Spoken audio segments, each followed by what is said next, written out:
Hello again, everybody. Welcome back to the channel. This is Michael, KE4EST. And here we are back with the sweep generator. I'm just going to make this a kind of a quick video because I'll just be honest with you, I've never really used one of these. I've messed with it, did some research, and I'm not comfortable enough with it to say, here, let me show you how to use one of these and all that. You know, I just don't feel like it's right to go in and do that.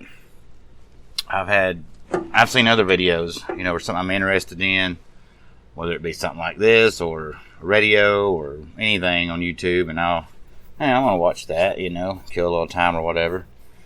A lot of times somebody I'm not really familiar with, and they're talking about something, but it'll be something I'm familiar with, you know, so, you know, thus I'm interested in it. And they start talking about it, and they say, and then this right here has got to be like this, and this works like this.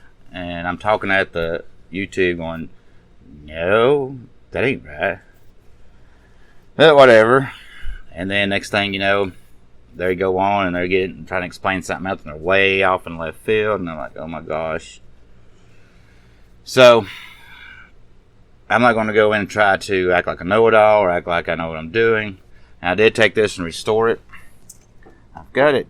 Got like kind of a little bit of. What are you hanging on? See how tight that's getting pulling it there. I don't think you can really see. I'll show you down here. If you remember up, and I'll flip it over again in a minute, there's a can capacitor up here. Let me just zoom in and bring this down there.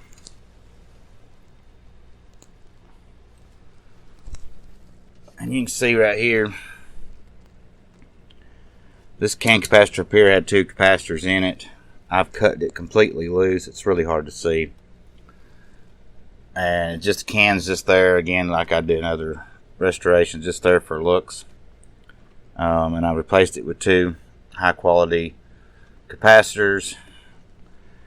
And then, yeah, you can see the end of it here. I replaced this capacitor here. So that's all I've done down there. I checked this resistor, everything on the resistors checked out good, which is kind of surprising, because it looks like this thing had been set out, but they checked out good, so I've left it for now. Let's see if I can bring this around here now. You can see on this tube down here on the oscillator, that one checked out good. Up here, be careful, don't hit this tube down here. Up here, these checked out good. This one and this one, no, this one and the one behind it. This one back here was really weak. This one has showed no emission at all, just zero emission, just completely nothing. I thought it was really interesting too. The getter compound on it was either like it was never sprayed in there, or it was just non-existent. It's kind of interesting looking tube, where it's just completely just clear. So I replaced that one, put a new one of those in. I cleaned up everything, lubricated everything. And then over here you can see, there's that capacitor that I changed out down here. Yeah.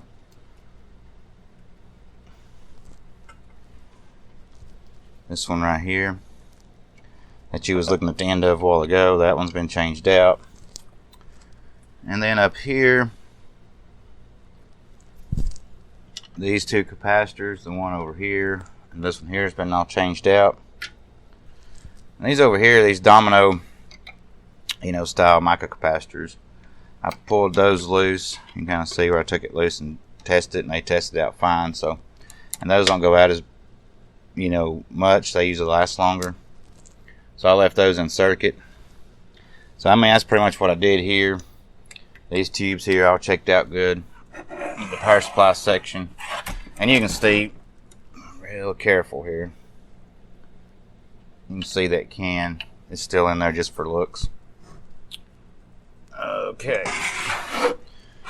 Now in the box back here, I was kind of showing you before, I don't have it open right now, but I changed out the capacitors in that and cleaned all that up. So all that's good in there. And then let me try to get this thing back together and put your right back.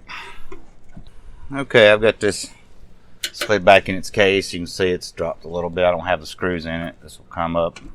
You know, the screws will line up in there. Took all the knobs off and cleaned them, of course. Took this off, cleaned it the best I could. There's still some little pitting and stuff in there. And somebody's took a pencil and marked this really good. And I didn't want to take any of this off here on the dial. I scrubbed that a little bit and it looked like maybe it didn't want to come off, so I was like, okay, I'll just leave it. These here, you can see I took them out and changed them out. And I've put in B and C's. Changed out these here. Remember, one was broke. Changed. I left this because I've got one of these connectors that I, make a probe out of or whatever. And the schematic, if you look at the schematic up, I found a schematic on it. It talks about, what's inside the probe, so you could really make, one up yourself. But I've not done that. But I did plug it up, bring it up slowly on the variac. Let it warm up for a while. Went through. I fed a signal in over here. Had this going out to the scope. Was experimenting with feeding different things in here, and you could definitely see it on the scope.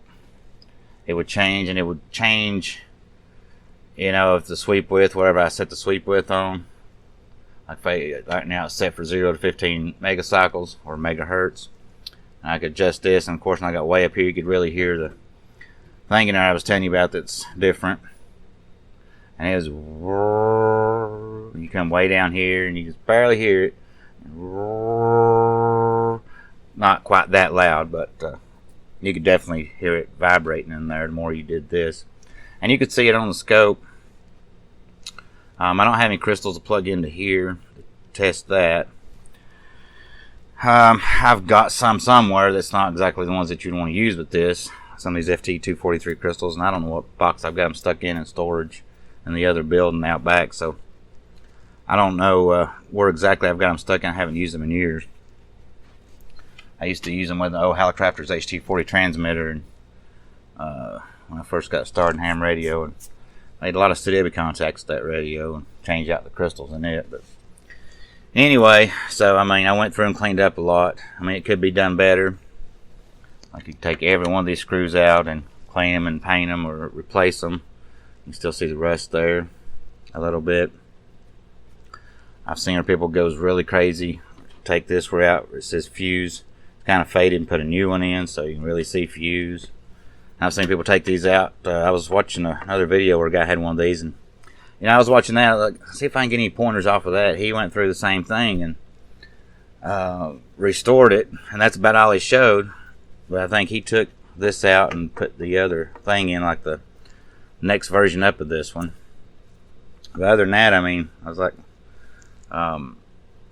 whatever. So all he did was restore his. I was like, great, now there's going to be another video on YouTube of a guy restoring one of these, and not really going into details on it. But I picked it up, wanted to restore it, because I just love going and restoring them and playing around with them. But I may make a video on this later down the road in a year or two if I come across another one or come across something and maybe experiment with it more and learn more about it and how to use it, and I can show you how to use it or show it being used. But I promise you it works. It fires up. I can see the changes on the scope when I, change different things, even the phasing control. There's your on and off switch there, and if I bring this around, I can see it change. I can put these in different bands here and move this and see things change. Of course, nothing, if I go over here, nothing, because that's crystal. And nothing here. But these would definitely work. Here, like if I brought this one up, I could see the waveform get bigger, so it's amplifying, and bring this up, it's going to get really bigger really quick. So, or maybe it's the other way around. But like I said, I want to give everybody an update because I know some of you will be watching that and like, where's part 2 of this? Well, here it is, and sorry, I'm not going to set it up and show you it working and all that stuff, but I did get it restored. Gotta get the screws back in it. So now I can just plug it up and experiment with it, play around with it. And as time goes on and see it sitting on the shelf, go, let me pull that down. Or I may see something else from another video from somebody else or whatever, or read up on something and go, hey, let me check that out. I've got one of these, or I've got something similar to one. I've got, a tube type sweep generator. Oh, so that's how, now I got to get it down and I got to hook it up and, okay. I've been on the lookout for crystals for this here, and I go to Hamfest and things. But anyway, there it is. So, I hope I didn't bore you too much of this video. But I've got another one coming up real quick. I'm restoring a early 70s shortwave radio. It's like a shortwave and a FM AM band, some shortwave bands, and I forget how high it goes, maybe 175 megahertz. It's got the band up around 2 meter band. You got the I think it's got the, I have to go look at it. I don't remember how far it goes down. It may go from 108 past the FM band up to like 175 or something like that.